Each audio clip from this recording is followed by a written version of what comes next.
U.S. Attorney General Jeff Sessions held an announcement just a short time ago talking about a new crackdown on leaks of classified material. First, let me say that I strongly agree with the President and condemn in the strongest terms the staggering number of leaks undermining the ability of our government to protect this country. The Department of Justice has already received nearly as many criminal referrals involving unauthorized disclosures of classified information as we received in the previous 3 years combined.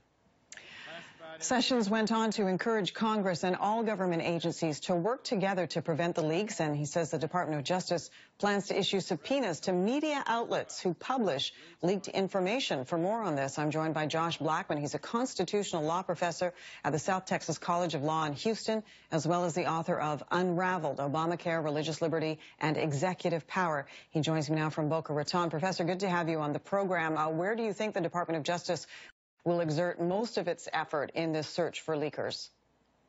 So the risk here, as always with leaks, is that what starts off as a leak prosecution can turn into a political crusade, and that people who are targeted because they oppose this administration. But leak prosecutions are nothing new. They happened during the Obama presidency.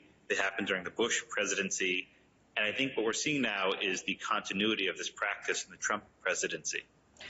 There's a difference between leaking classified information, which is against the law, and just plain old leaks out of a White House that seems to be in turmoil. How far can the Department of Justice go in terms of enforcing the ones that are truly illegal? Right. So when we're dealing with information that's not classified, there's no crime to release this information. What does happen, though, is that the government can try and get individual members of the government to stop leaking. So I think in large measure what this episode is about is sending a message to those who work within the White House to keep their mouths shut. It's unclear if that will actually work.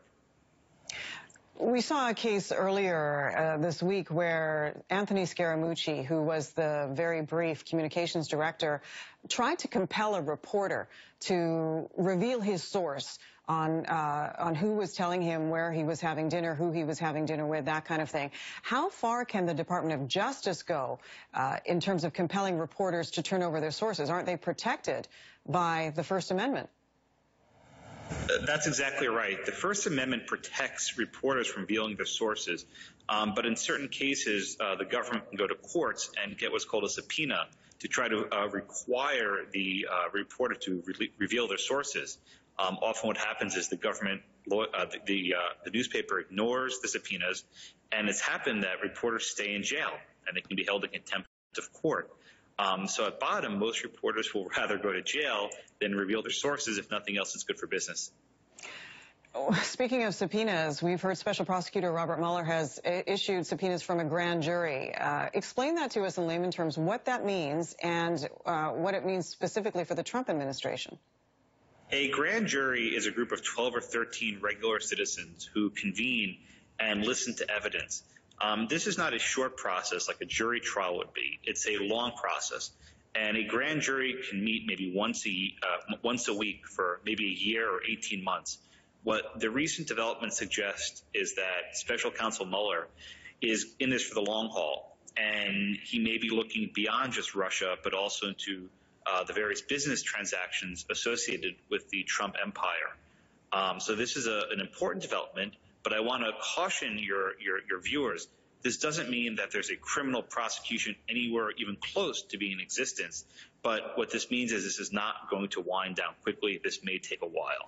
But a grand jury does give him a wider scope. And so are we likely to see a subpoena of Donald Trump himself at some point?